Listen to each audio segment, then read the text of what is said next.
I mean, this is nice still, but when you sign up for a electric Fjord cruise, you want an electric Fjord cruise, not diesel. There are boats. I like boats. We've gone over this. That's my one of maybe many rants for today. You have a lot of feelings today. I always have feelings. That's true, but you have a lot of passionate ones today. Another 4 ports, so 12 ports just at a random gas station, along with the car wash, along with the service station, along with the gas pumps. So this is really what the future of gas stations, I guess, or fuel stations. The dead bird Where's the dead bird? in the road. There's a Model 3 with a badass looking light bar on the front, which I really like. There's a Fisker Ocean. I've been seeing so many Fisker Oceans. What the heck? What's up, guys? It's Brandon Flash. Today you're joining Bethany and I as I try to not fall down these stairs again, like I just did with my coffee and spilling it. So this is Starbucks round 2 for today. We are in Stavanger, Norway. So I don't fall on the grate. And we are about to board an all-electric Fjord cruise on the Fjord, I think is how you pronounce it. But that should be a cool experience. I'll show you guys some of the electric stuff, give a couple of clips of the actual tour itself, and then we'll be hitting the road later to Bergen in our rental ID.3, and we'll actually be having, I believe, 2 electric ferries across fjords in the car, so that will be cool to see as well. But without further ado, let's head over to the Fjord cruise so that we're not late, and let me see if I can show you guys anything about charging of it.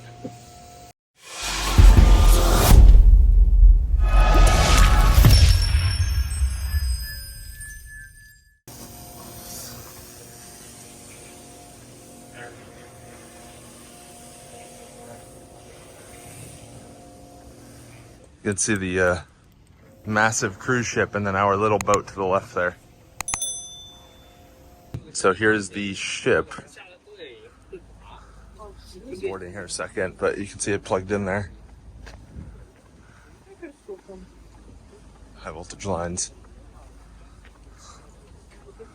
This is the Rieger Electra running a Fjord cruise. Massive cruise ship.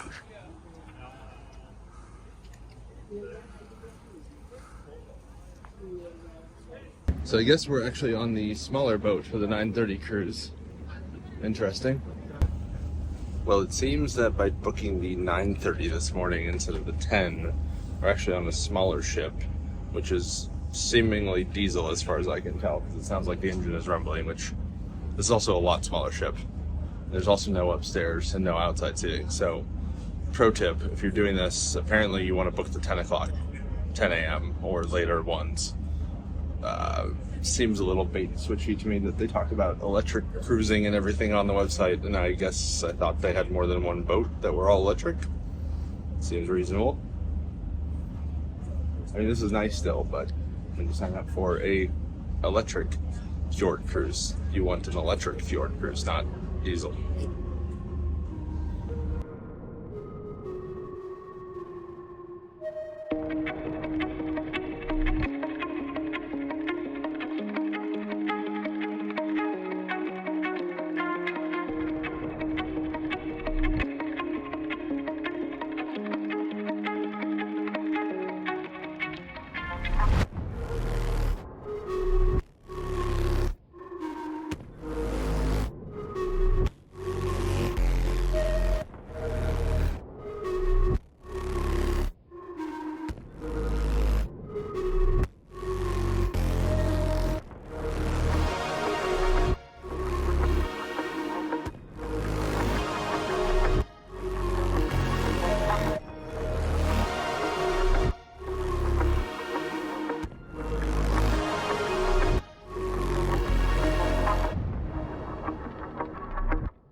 This might be one of the weirdest Burger Kings I've ever seen.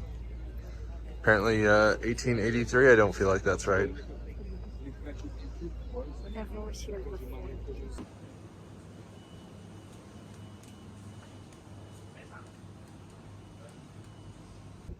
I definitely thought this bird, what kind of bird is this, do you know? Swan was fake, but it is very much real. Very large. It seems to be Neo's thing to build little showrooms in the city center. And there's a Firefly as well. Cool to see. These houses are very intriguing to me. I wonder how many generations have owned them and if they're multifamily or what, because they're very cool, but very much in the middle of town and cannot be cheap. Well, you're joining us back in the car. We just finished the boat tour Fjord cruise thing with Rodna, I think is how you pronounce it. I'm not really sure. I wish it had been electric, but it was still a great tour. I would definitely recommend it, but try to figure out which times are electric, I guess. I think the 10 o'clock should have been, but I don't know if that's every day or that was just today. So I would say the diesel engine and noise and stuff definitely took away from the experience, but didn't like ruin it per se. Inside, and especially like in the back, it was definitely louder because of the engine versus if it had been electric. So that was a little disappointing, but whatever. We still saw very beautiful fjords. I'll try to make sure I book a time that is electric for the same fjord tour in Bergen, I guess. I'll have to like read reviews or call them, I guess. I don't really know how to figure that out, but I guess we'll figure it out somehow. Or at least like make sure we board one that's electric.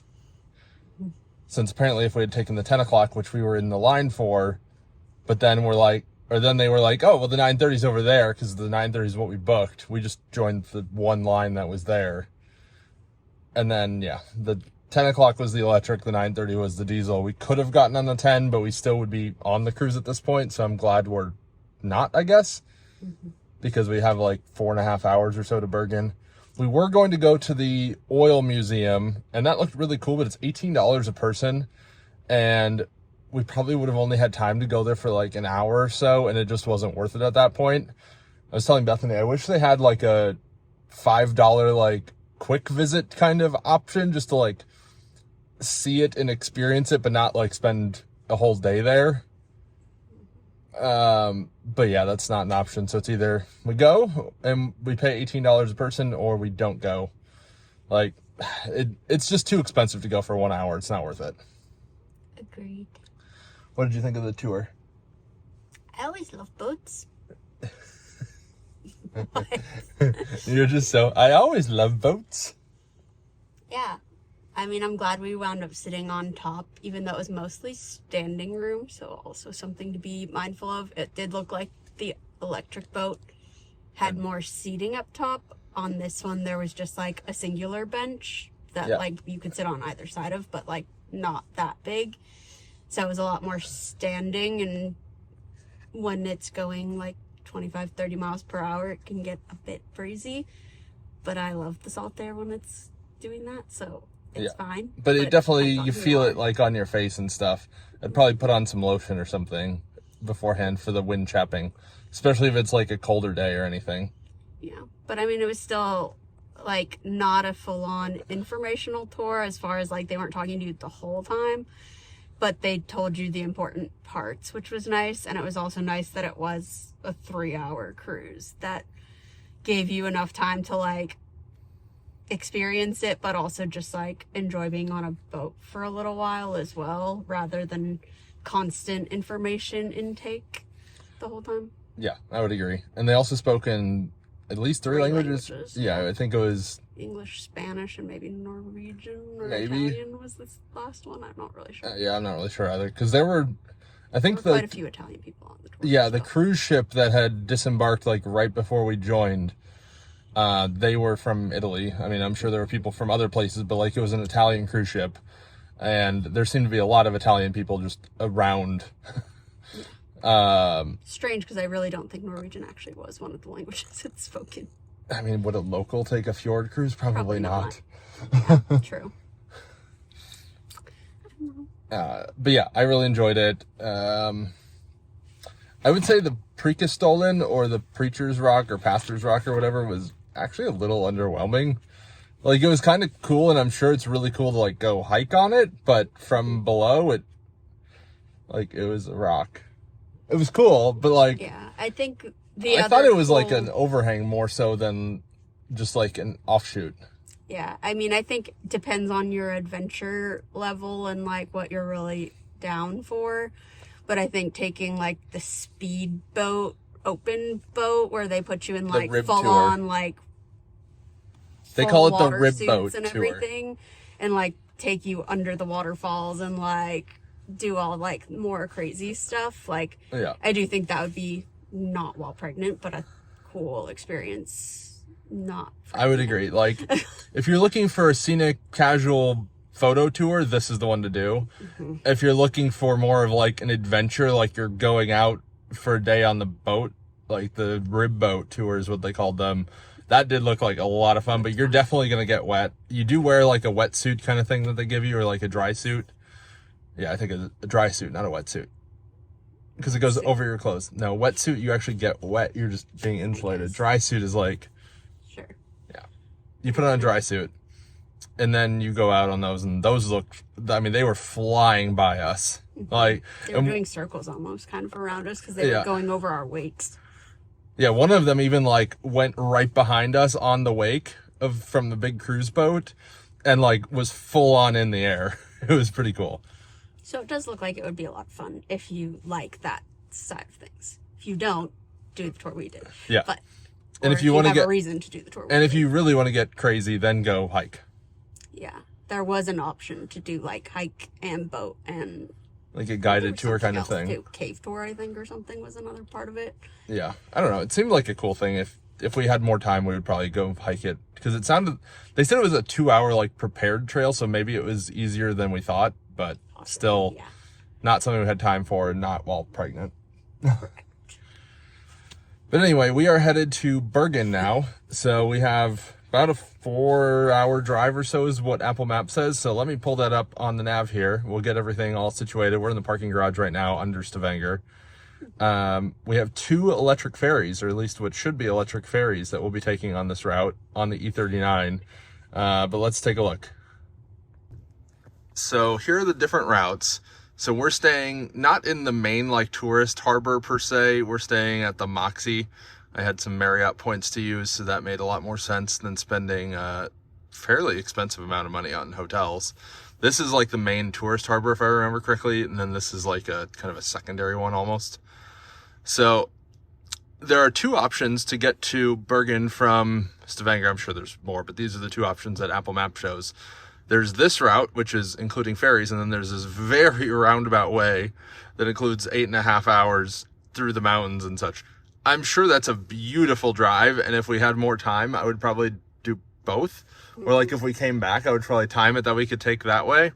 But today, both for sake of time and because I want to experience ferries, because I've never done it, we're going to be doing this one. So there's a ferry here, I believe, and there's a ferry here, I believe, roughly. I am a little disappointed we don't get to take the tunnel. There's a big tunnel right here. It is apparently the deepest and the longest 4-lane car tunnel that you can drive through in the world. It's 4 lanes wide, 2 tunnels, and it's like underneath this channel fjord. I've heard it's really cool, but unfortunately there's not really a good way to add that to our route. We'd have to basically just go there, go through it, and then turn around and come back through it to then go the same route. If we were doing the land route, we could definitely do that, because there is a route like through here, but it would add pretty significant amount of time that we just don't have, because it's 1 o'clock right now. We'd like to get to Bergen at a reasonable time.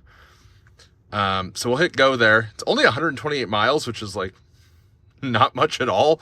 Like, we're used to American road trips. That's one short leg, whereas that's like our whole transit for today. And that time will probably change depending on the ferries we can catch, most likely. Yeah, the ferries you can't book or anything. They're just every 20 to 30 minutes or so, it sounds like. So, I mean, if we get there before dark, that's a win, I'd say. So we're at 58% state of charge, 224 kilometers of estimated range. So that should be, we probably don't actually need to charge today. We probably will somewhere because we'll stop somewhere. We have 29 kilowatt hour in the pack at, 58%. This shows 57, whatever. Batteries at a reasonable temperature, 21 degrees Celsius. That'll warm up a bit. So let's go into our trips. So again, since we've gotten this rental car, 667 kilometers. Definitely, if you haven't already, go check out the previous videos from this road trip series. We did Oslo to Lillesand, and then we did Lillesand to here in Stavanger. And then we'll reset this since start. So this was yesterday's drive, 303 kilometers right there. Okay. So there we go. We are all reset. And let's get out of here. And I'll just show you guys the charging here quick.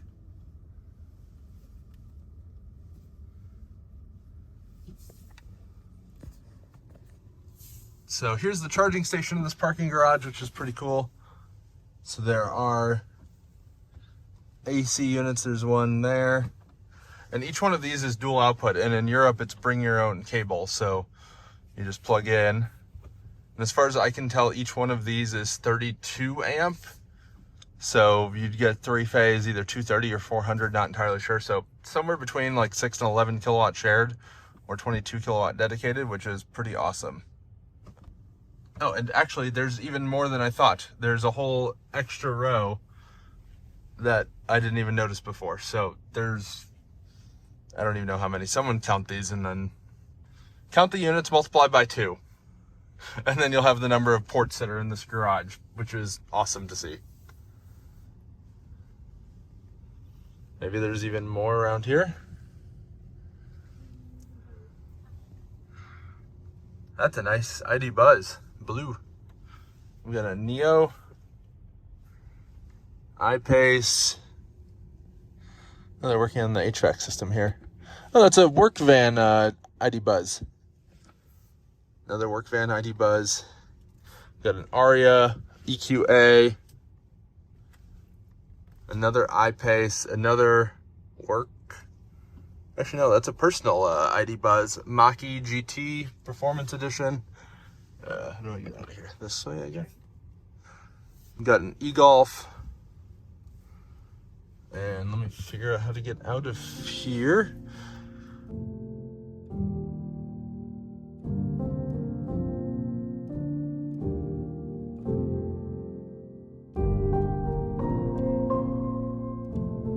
And we managed to get out of the parking garage. Very weird way, going up like 3 levels, but we have some ABB Terra 184s here.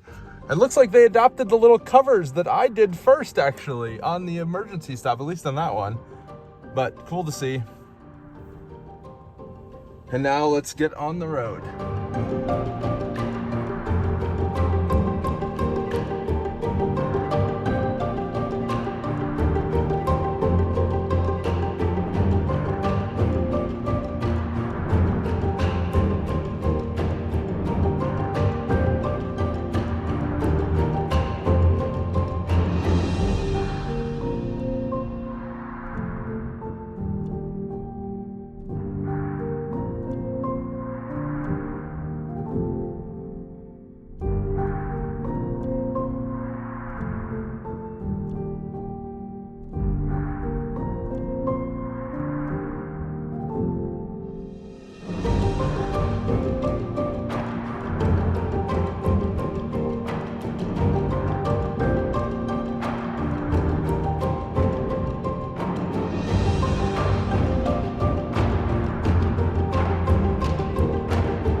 I didn't even realize it, but we just went through a tunnel that was 6 kilometers long. It wasn't the record length tunnel, but it was under a fjord.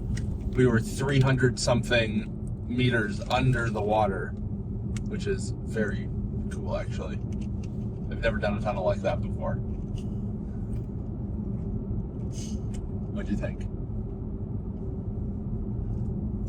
It's definitely a more efficient way of traveling, like to cover distances. Than ferries? No, I think the ferries is fine, but more so, I mean, like you don't go through that in so much in the U.S. Like there are tunnels in existence, but not like that. Usually we build bridges instead of tunnels. Yeah. I think it also has to do with the ground here. It's very rocky. It makes it more conducive to that. But it was very steep going down and then also very steep coming up. And it switched from 3 lanes, so 2 on the uphill direction both ways. So it crossed over at the middle. And there were speed cameras inside of it, which is smart. So, well-designed bridge. Tunnel. Yeah. And just outside of the tunnel, there is a recharge location right here at the Shell. So, yeah. Let's just swing in real quick and check it out, see what they've got.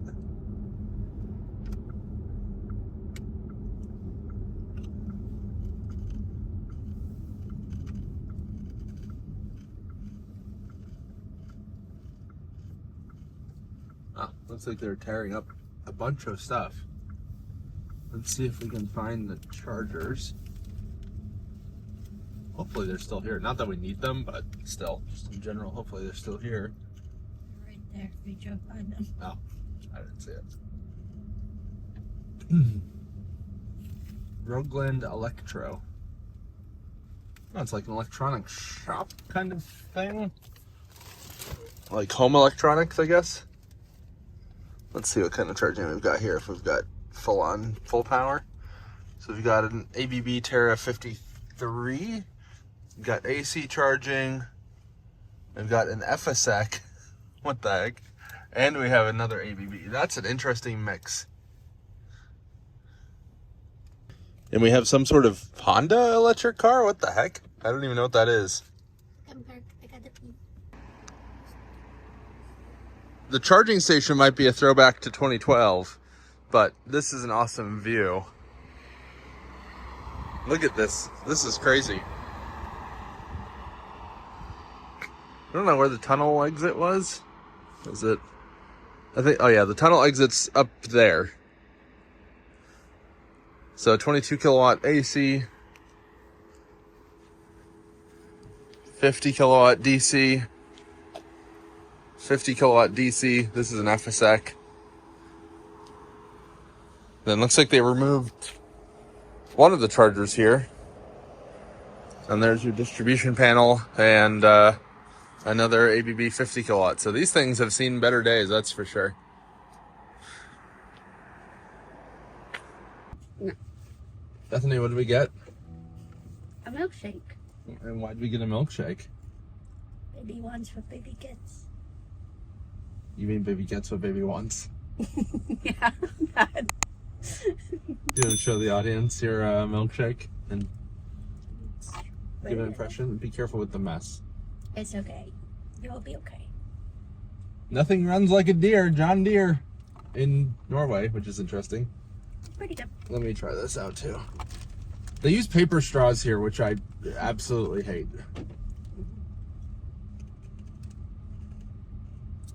That's pretty good. It's an Oreo ice cream milkshake. So let's try and see if we can make it to the ferry without stopping again. Maybe. That's the first stop sign I've seen in, I think, ever here.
So we're now at the Fjord. I have no idea how to do this. Let's see.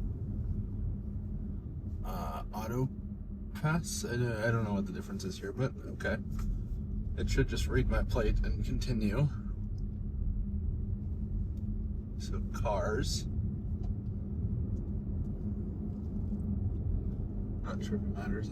I think that one maybe just closed. Not entirely sure.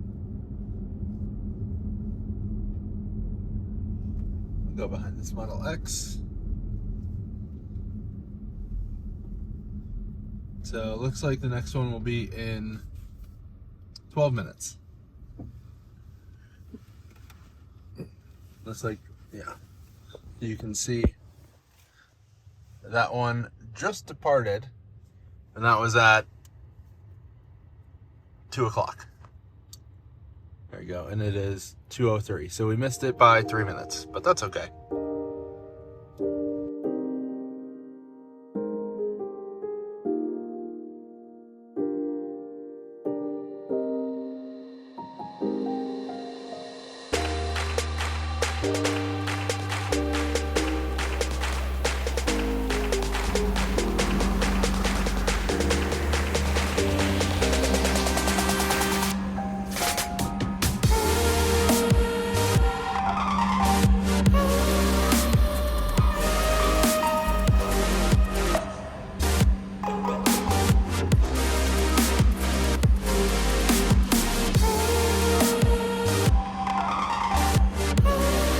This is cool.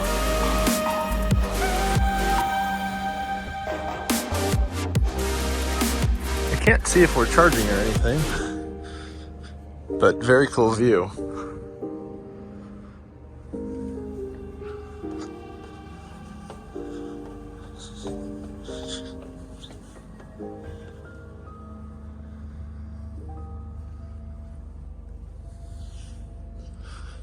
This is wild. Definitely comment down below if you've ever taken one of these before.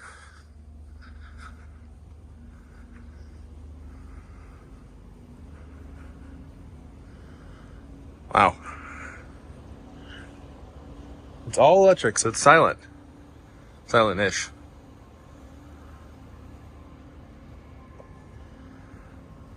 I'm curious if I can pull off when we arrive and see if we can see how it charges.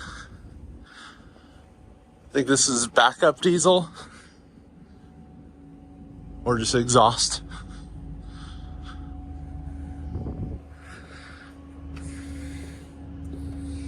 Bethany, what do you think? I've been on a ferry before. Have you been on an electric ferry in Norway? No. Okay, then what do you think? There are boats. I like boats. We've gone over this.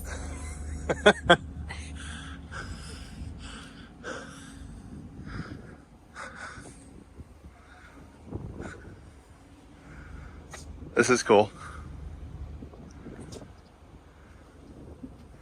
I don't know if we can go that way. It says keep close at sea.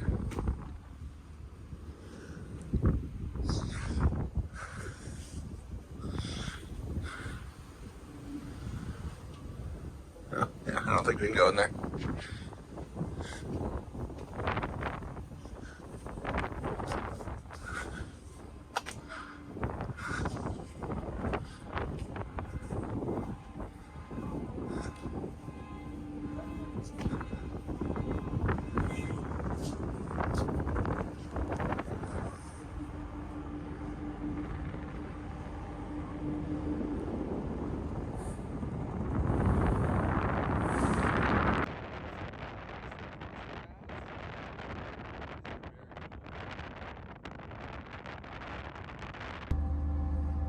Turns out you can go up on the backside as well.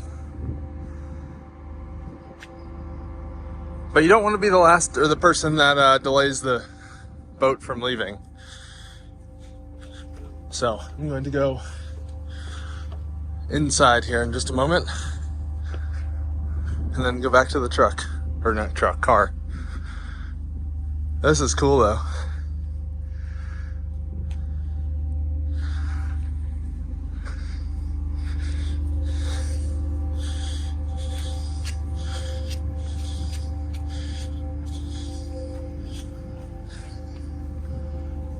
There's Bethany. Okay, I think we only have a couple more minutes. Car deck.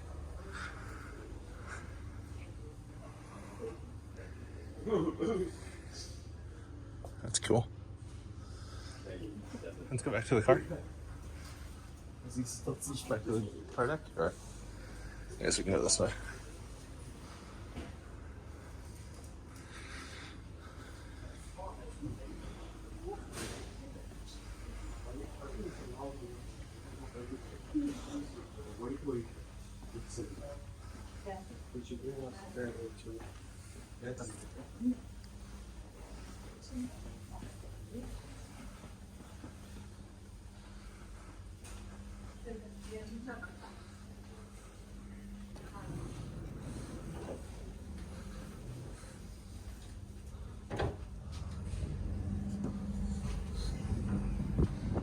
That's definitely the faster way to the backside.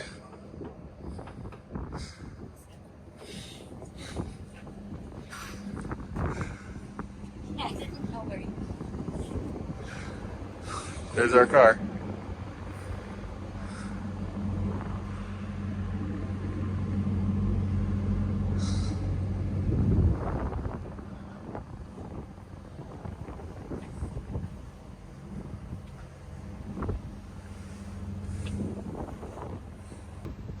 Here we have another ferry coming across. There's so many ferries running back and forth.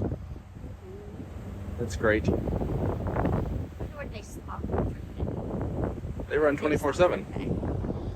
They just become a little less frequent. So I think we should go back to the car. We're getting pretty close to the land, not quite there. According to my Apple Watch, we're 2.7 miles away still, but still. Should be close. We don't want to be the ones delaying everyone else from getting off. You can see all the EVs. We've got Model 3. We've got a bunch of different cars here. The diesels are still running, which is not great. We've got, I don't know what that is below us. Audi, I think? No, BMW i4, Model 3, AQB, Polestar 2, Model X, our ID.3. Definitely not as many EVs this part of Norway. Something also worth mentioning when you're taking a ferry in any car is make sure you disable the alarm system or like any motion detection, because otherwise you'll set off the alarm someone else did. I was smart and I made sure I turned it off, but clearly someone else was not.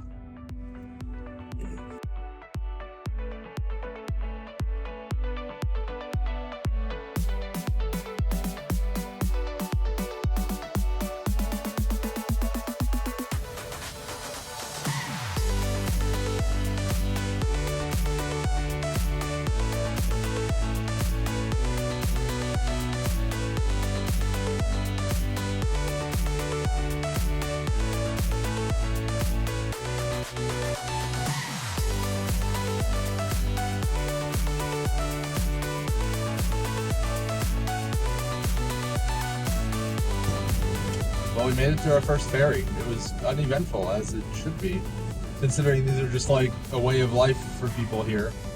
They just take them when they're going places around here, and they're pretty easy, I think cheap-ish. They're 50% off for EVs, which is good. And then, yeah, we just drove right off. There was a truck like blocking one of the lanes, which was weird. I wonder if it got stuck there or something. I don't know, but continuing on, I also learned that Apple Maps seems to include the ferry mileage in your overall route mileage, which is interesting, which makes it a little harder to plan for as far as like EV distance if you're not using Apple Maps actual like EV route planner, which most cars don't support, basically only Fords and Porsche, I think. So, I don't know, it was interesting. I did like that it showed you the distance remaining on the ferry, so that way you can kind of have an idea of when you need to get back to your car. Yeah. But it does drive me nuts that Apple Maps completely takes over your lock screen, because like, especially whenever we stop or on the ferry or whatever, when I disconnected off of CarPlay just by unplugging it, it keeps the map's running on my phone and takes over the lock screen, and then I have to end the route, which I don't want to do. I want maps to just keep running in the background, but I also want to be able to just use my normal lock screen and quickly press and hold for the camera, rather than having to unlock my phone and then go into the camera. I want my camera button that I use all the time on my lock screen. I might Passion. Yeah. I made a tweet about this, and I'm not the only one that has this frustration. Phone calls do the same thing, too. Yes. But at least that kind of makes sense. Like, you're probably actively attending to that, but... You're hopefully paying attention to who you're talking to. What a concept. Yes, but like maps you might just leave running in the background while you're doing something else. Yeah. Or it's really annoying when you're using walking maps and you want to take photos like I often do around cities. So that's my one of maybe many rants for today. You have a lot of feelings today. I always have feelings. That's true, but you have a lot of passionate ones today. And this is also true on iOS 26, by the way. This is not an old iOS 18 fix. I am on iOS 26, I think beta 7, 8? I don't know, whatever is the current as of August 27th. Pretty much right before the launch. So I think this is going to be the last beta probably before the RC. So this is definitely a relevant thing for a while.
Well, we're in, I don't really know where we are. Let me look at a map here.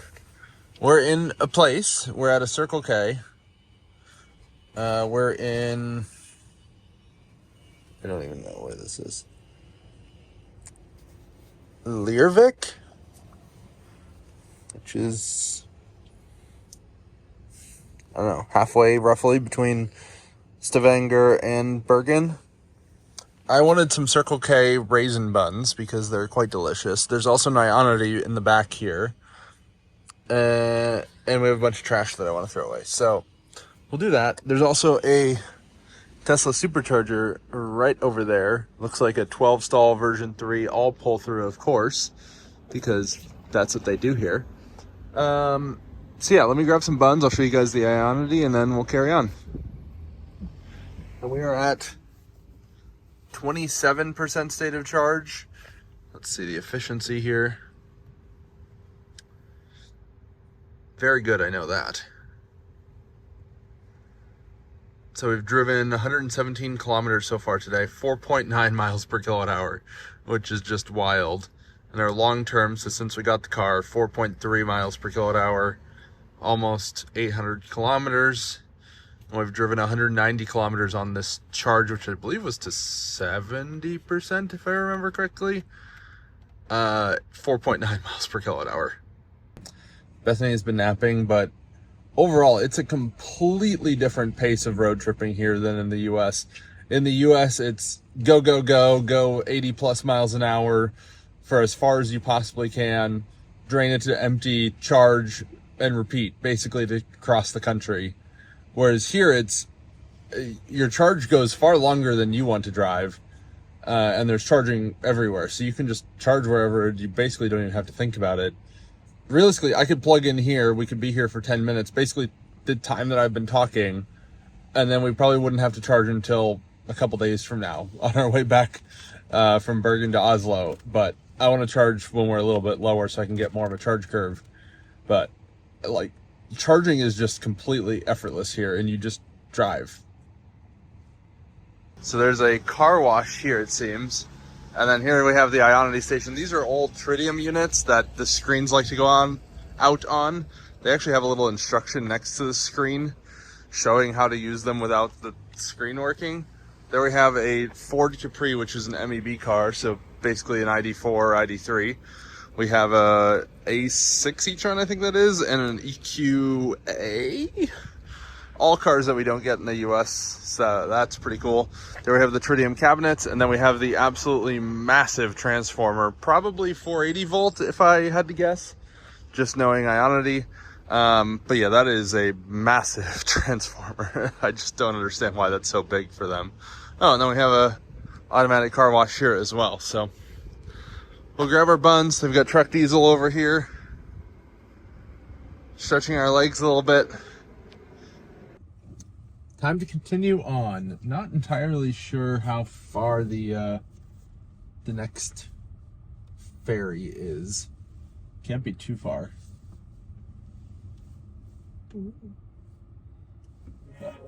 Back on the road we go.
So there is like a little cafe thing here. I don't know actually how you get to it.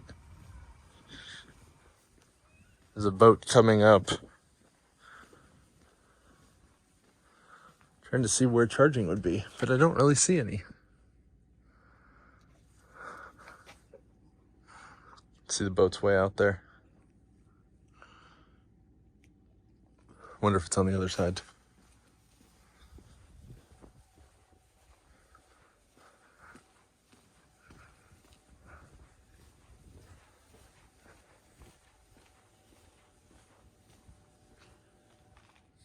Maybe this thing. That says high voltage. Oh, there we go.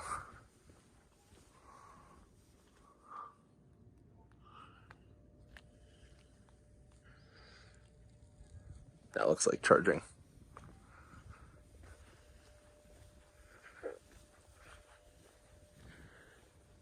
Moormaster, automated vacuum mooring. So that's mooring, not for charging.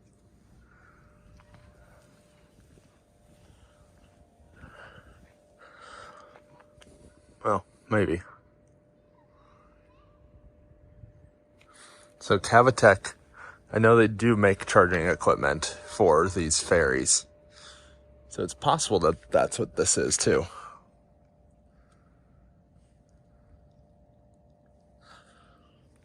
If someone knows, definitely comment down below. So it does look like that automated mooring thing is very large pins, as you can see there. So I think that might be the charging, or possibly in there. I guess I'll try and pay a little bit closer attention as we pull on. Got the boat coming up though. So I'm going to test the theory about CarPlay and the mileage shown. So right before we get on the ferry, we're showing 32 miles of remaining distance. So we'll see if that is less when we drive off of the ferry. So far we've driven 146 kilometers today. Because there are two ferries.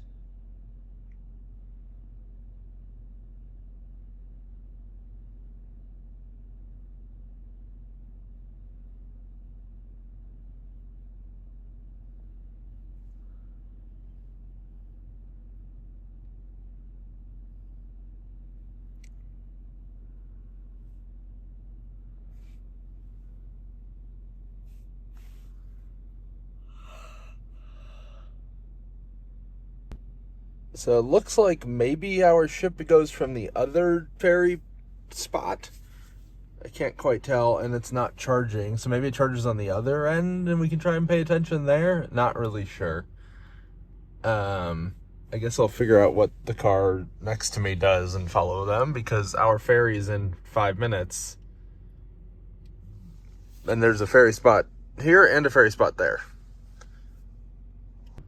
It's wild to me how quickly these cars come off of the boat. You'll see here in a second once they raise the gate. At least at the other one, they just like flew off. This person's got a horse trailer. Imagine if we adopted that level of efficiency. Wow, 2 Rangers. That level of efficiency of towing in the US. It's an interesting mix of cars.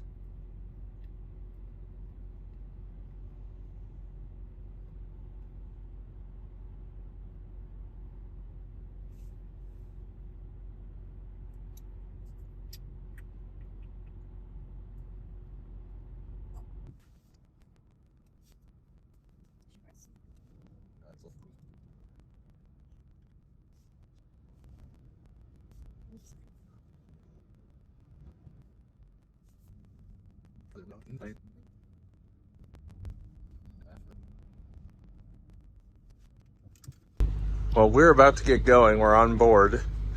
However, there's another ferry coming in right now. That does not sound electric. Actually, it says EL at the end of that one. Oh, there's ferry charger. So I guess that does go to that. And I think this one is maybe not electric. I don't really know. Let's see if that Cavitec thing comes out. Man, those trucks are kind of flying in. They're trying to catch it last minute.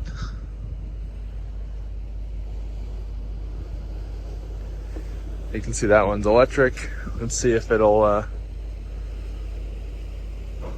I don't think we're going to be able to see anything, unfortunately, as it charges. It does have a ferry charger on that side as well, which this one does not.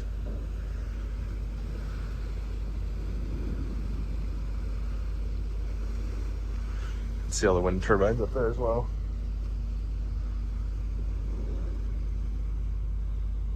So I guess not all of the ferries are electric, maybe?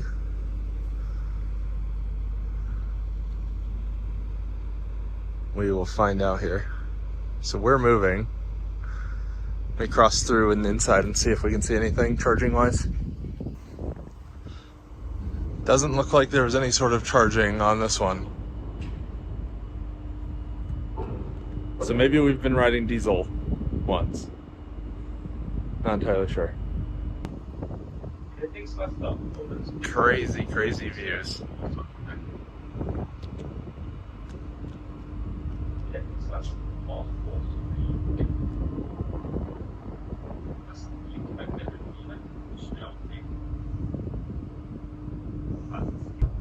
Looks like we're going about 20 miles an hour across the water.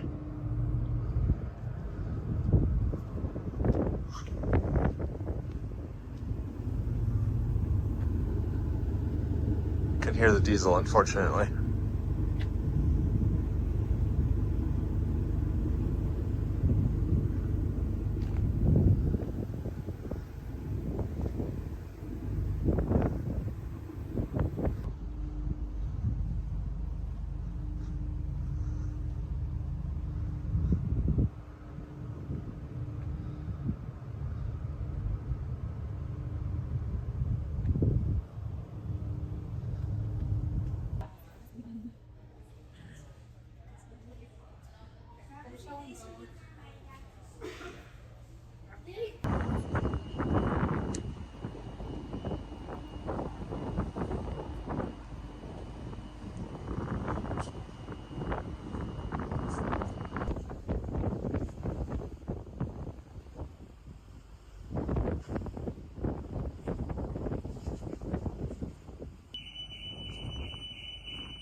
So I seem to have confirmed my theory that the mileage shown in Apple Maps includes the ferry mileage. So we only have 19 miles to go, and I think it did say it was about 13 miles on the ferry when we first got on, or said that we'd exit in about 13 miles.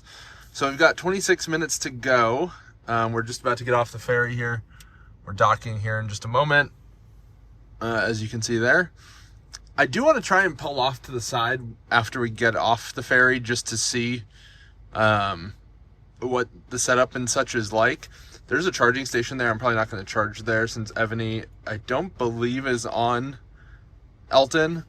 But hopefully, since there's a charging station there, that means that we should hopefully be able to pull off there for a moment. Also, that Sprinter has a Nürburgring sticker on it, which is pretty cool. So we should be getting off in just a moment.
Well, we just arrived at the Circle K, but I'm at 13% and I want to do a 10 to 80% recording. This is a super cool Circle K. It has 4 hyperchargers outside the canopy, 3 300s and 1 400. So 8 ports outside the canopy, and then they have 2 400s under the canopy, so another 4 ports, so 12 ports just at a random gas station, along with the car wash, along with the service station, along with the gas pumps. So this is really what the future of gas stations, I guess, or fuel stations. The dead bird Where's the dead bird? in the road. I did not see a dead bird. I think that was an alive bird. And There was a live one and a dead one Oh, right next to each other. I only saw the alive one. I thought I could avoid it.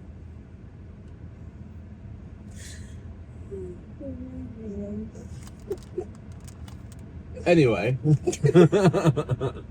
so I'm going to drive this for a moment so that we can get it down to 10% because that's what you do when you're a nerd like me. And Bethany's feeding me little gummy burgers. Show the camera. Isn't that so cute? Oh. And on that note, I'll see you guys in a few minutes when we get this down to 10%.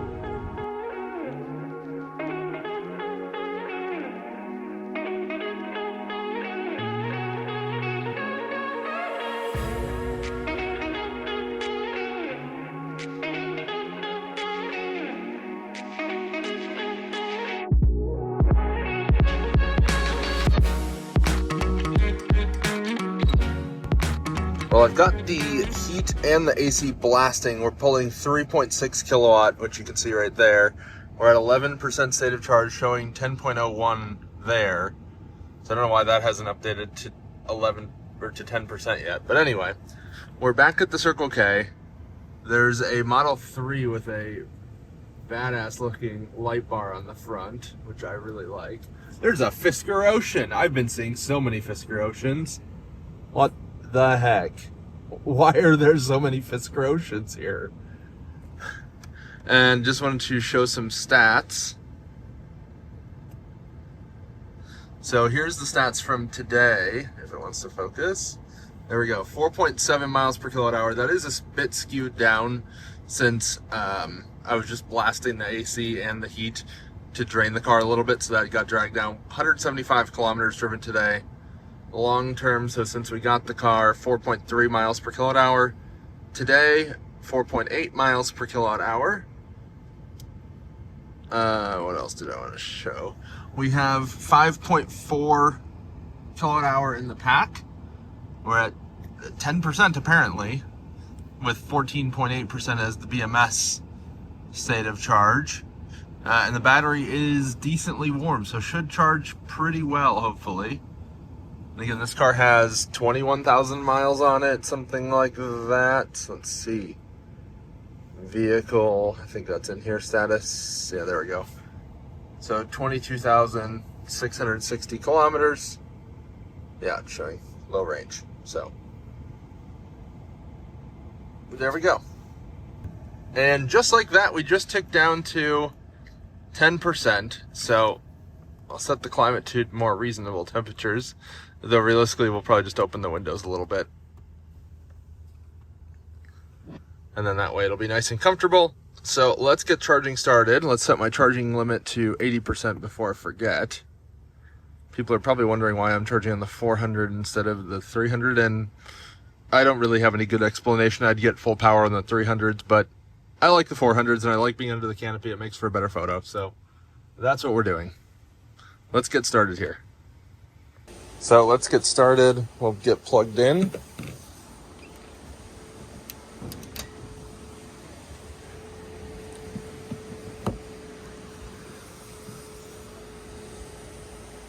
Let's go into the Elton app.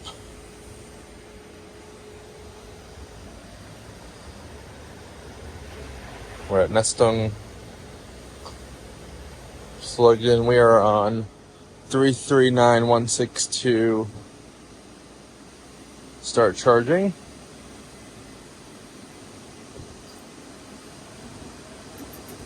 Just like that. We should be charging here in just a second. And let's just see. So we're at 12%. There we go. Charging detail. Not bad. Doesn't seem to be getting full power for whatever reason.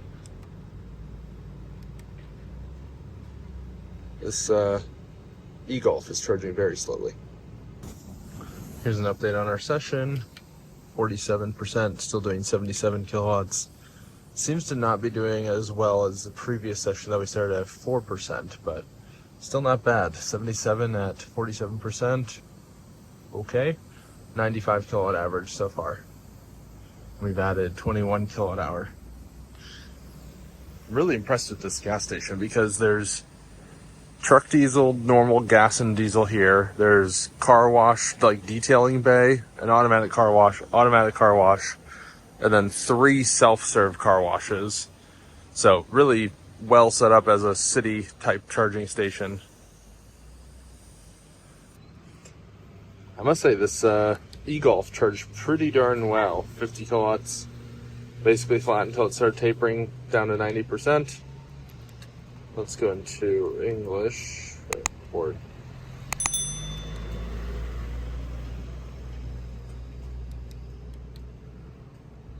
Active sessions, CCS, there we go. So we're down to 50 kilowatts. We've got 10 minutes remaining. We've been charging for 25 minutes. And it's a pretty linear taper there, I must say. So nothing really to complain about, though this does seem to be worse than the session we had before at Bambla. Looks like it'll be probably 33 minutes, 32 minutes to 80% if I had to guess. But we shall see when it hits 80%. Got an EX30 there just parking, not even charging. We've got another ID.3, and we have an EX30. Model S not charging, Polo, and then a i4 and an ID.3, again not charging. Also got a company ID Buzz charging up. Yeah. This is a very nice station. Let's see if it continues to taper. We've got a 34 kilowatt hour or so. It seems like once we hit about 70%, I guess, that we hit basically that it flatlines at about 50 kilowatts. So it's actually been doing better than I expected it to. We're at 32 minutes or so. We're just about to click over to 80%. We've added about 39 kilowatt hour from 10%. So not bad at all. 73 kilowatt average, which is pretty solid for how small this battery is. Over 1C average.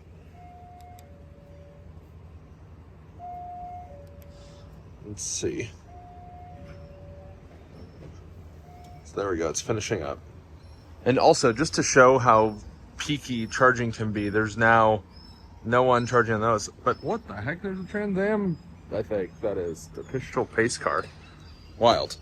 But here we have it. So 39.2 kilowatt hour added, 10 to 80% in 32.26, so 32 and a half minutes.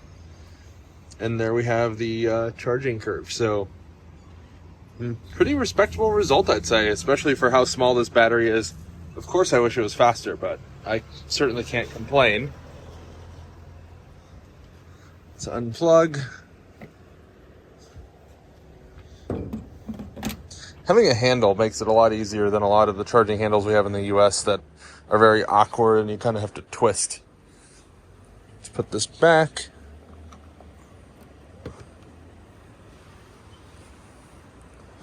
That's very interesting. There's like a water spigot. And I've noticed that every water spigot has the same kind of valve on it. So that must be like a universal thing here, that people that need hoses just have that.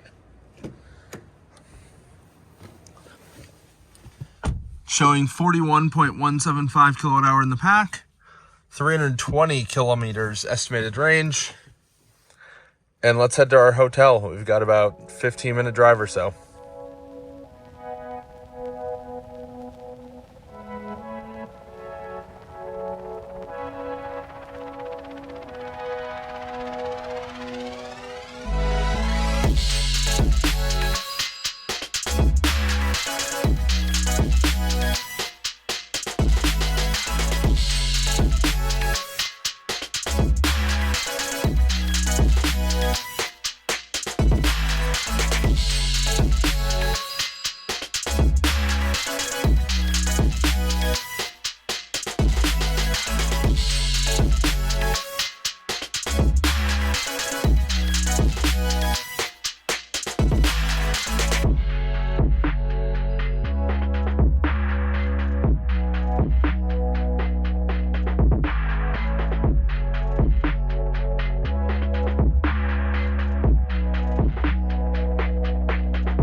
made it to Bergen, which is the final destination for this half of the trip.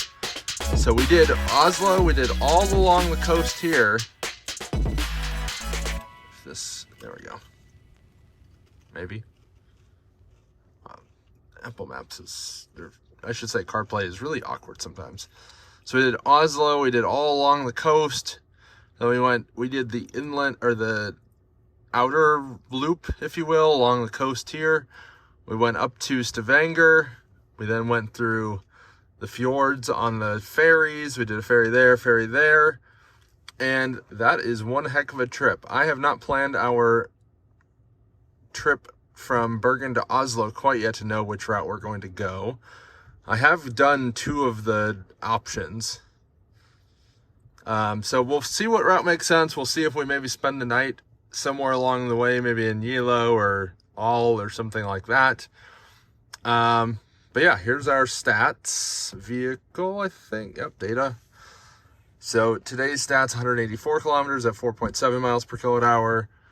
Since we got the car, so the entire Oslo to Bergen trip, 852 kilometers, 4.3 miles per kilowatt hour. And since charge, we have driven a whopping 8 kilometers at 4.3 miles per kilowatt hour.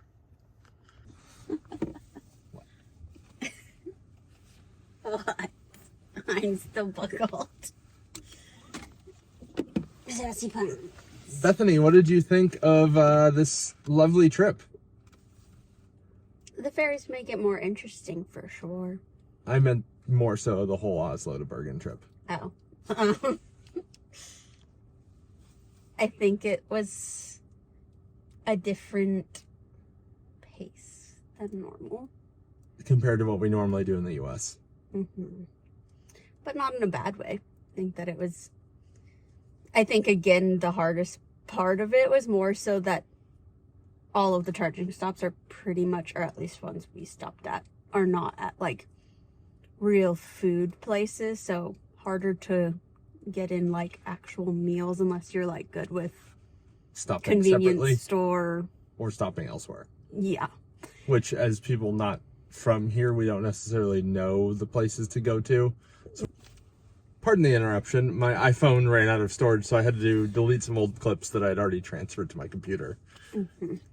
But what we were saying is that since we're not locals, we don't know the like off the beaten path or the usual stops along the way for quick food.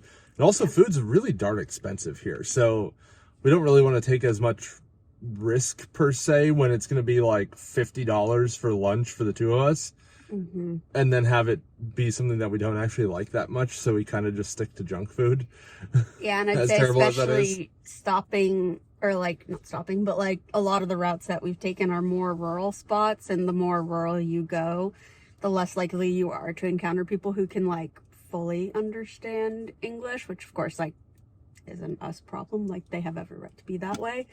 But definitely harder as in the just cities, tourists. everyone speaks English, Yeah. but yeah, definitely the more rural you go, the more or more likely it is that someone may not speak like proper English, if you will, Just or harder to understand communicate. English. Yeah. But So not necessarily, again, not a bad thing. If anything, kind of cool to see that more so and get more of the local viewpoint, I guess. But just a little bit different. So, but I'd say overall, it's a cool trip. I think Norway is cool coming from someone who has been raised in Maine. It's definitely interesting to see the comparison between the two and how similar a lot of spots are to Maine, out beyond like the language barrier and like certain but aspects geographically and like somewhat But- culturally. yeah, like there's definitely a lot of comparisons between the two, which of course it's my own viewpoint because that's just what I know, but It's also very similar to Minnesota in a lot of ways where I'm from.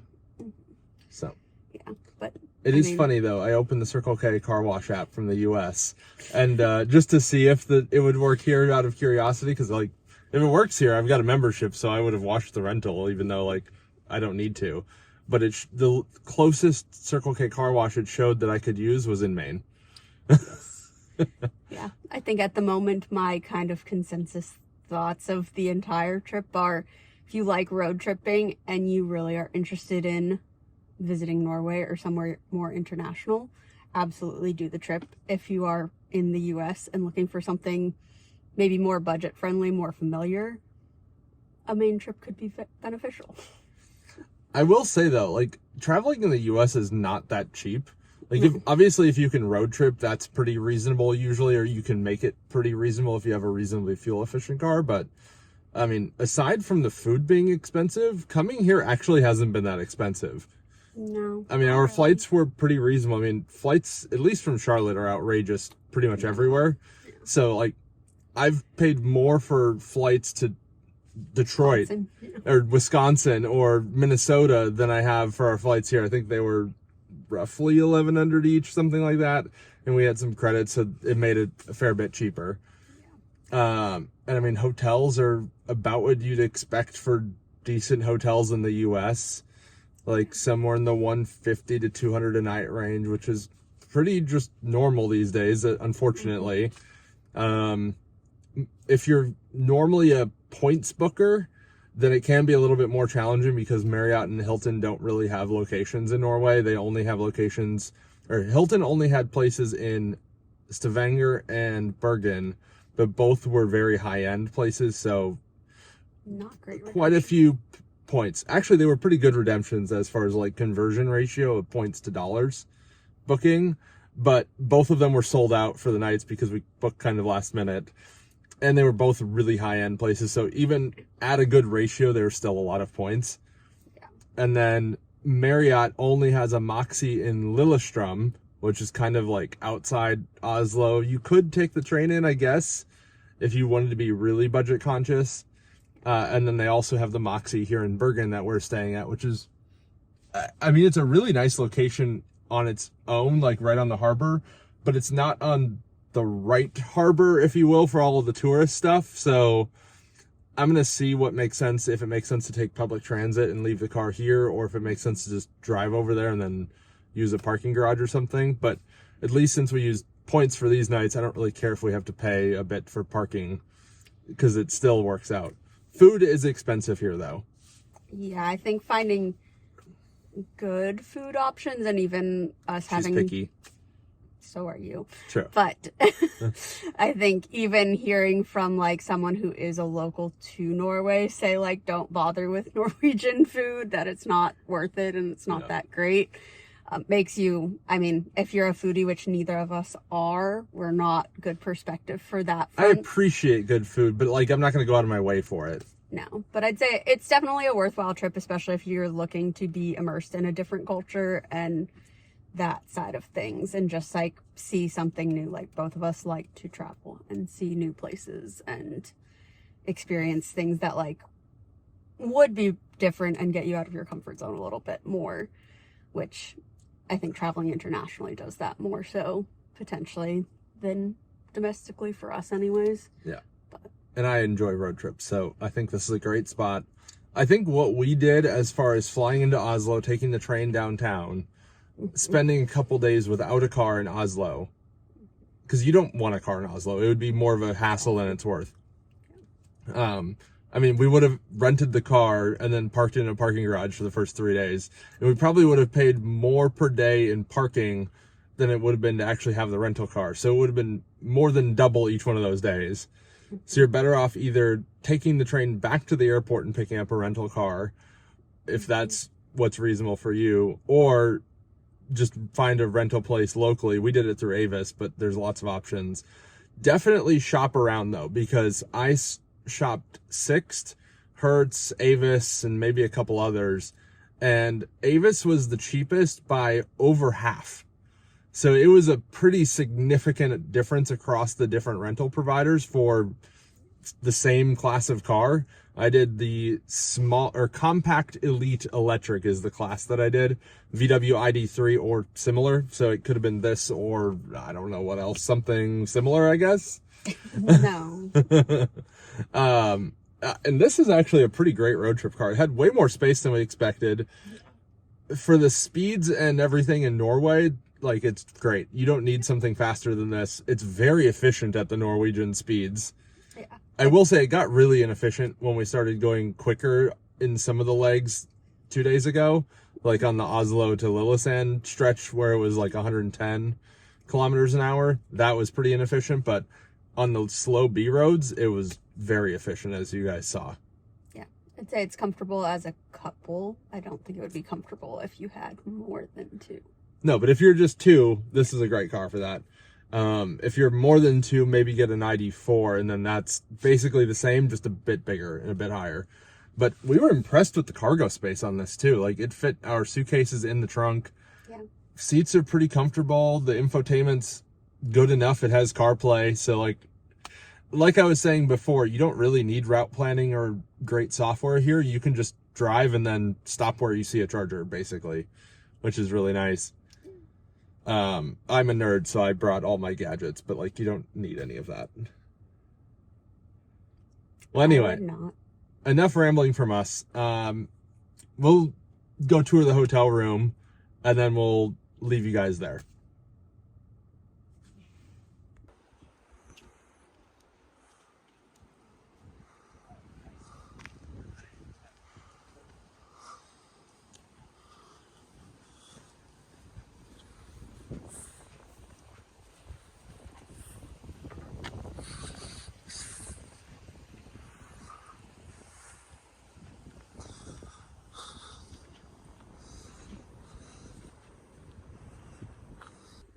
Well, we have arrived to our hotel, the Moxie Bergen. As you can see, welcome to Moxie. That's a very weird way to write it. Ready to play. Are we ready to play? Apparently. Usual Marriott stuff. Has like a spotlight on the ceiling kind of thing going on. Looks movable. You can put it on the desk. Yeah. What a concept. A place built with hopefully real concrete. Yeah, that's some solid real concrete and not built of twigs like most American build. Even the ceiling's concrete, which is cool. We have a thermostat that maybe does air conditioning. We'll see. Bathroom is small but pretty nice. And it has a door. European hotels, you could take some notes that people like a door for their shower and to not get their entire bathroom wet. Yeah, very nice place. I stayed here before 3 years ago. We do have a seaside view, so this is quite nice. You can see the water. I wish it was a little higher, but that's okay. Look at the houses on the hill. That must be beautiful. Goodness, gorgeous. What do you think? I haven't seen anything yet. I'm ready for bed though. What about food? And real food. What are we eating? I don't know. Do we want Mexican flair with a Norwegian view, as the lobby restaurant claims?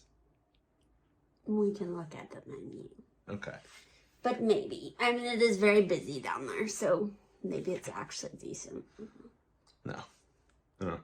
Lots of Americans here. Apparently they have travel groups here, so they're making you book a slot to go down for breakfast. And I asked, I was like, do we have to? And they're like, we recommend it. That didn't answer my question, but I guess we'll book a slot for breakfast. I already booked a slot. Like, I understand them wanting to schedule the big groups, but 2 people, I feel like we shouldn't have to schedule. They should just make sure that the big groups only go down kind of one at a time and with a slot. What are you looking at? You can only eat for 30 minutes. I don't think they'll kick you out. That's what the sign says. I mean, it doesn't say I'll kick you out. It says you can eat for 30 minutes. I see. Yeah. Well, anyway, we're going to explore Bergen tomorrow. I'll get some clips and such. Make sure you hit the subscribe button, so that way you'll see the future content, because we'll have to road trip back from Bergen to Oslo. Bethany is laughing because I am doing this to hold my camera arm, because it does get heavy holding out this far. I got long arms. There's a large lever effect going on here. This is why he travels with so many mounts. That has nothing to do with it, actually.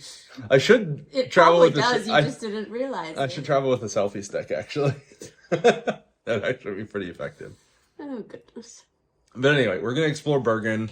We'll do the Floybanen. We'll go down to the like fish market. We'll go to the Bergen area and just explore all sorts of stuff. Probably won't make a whole dedicated Bergen video. I did make one in the past, so definitely check that out if you're interested specifically about exploring Bergen. But yeah, we'll definitely see you guys back when we're road tripping from Bergen to Oslo, whatever our plan may be. Somehow we need to make it from Bergen to Oslo. So whether that's all in one day, one shot, or whether that's in 2 days and splitting it up, we shall see. Just kind of depends on how things go here and if we get to the stuff we want to get to in whatever time period we do it in. That was really eloquent. Yeah. But anyway, if you haven't already, hit the like button, hit the subscribe button. If you've made it this far, definitely thank you for watching because I'm impressed. I probably wouldn't have made it this far. Have any final words, Bethany? Nope. Enjoy the video. Hopefully you enjoyed the video because if you got this far, you already watched it. Yep. Wave to the camera. This is like a Dom say ciao. It's a Bethany wave.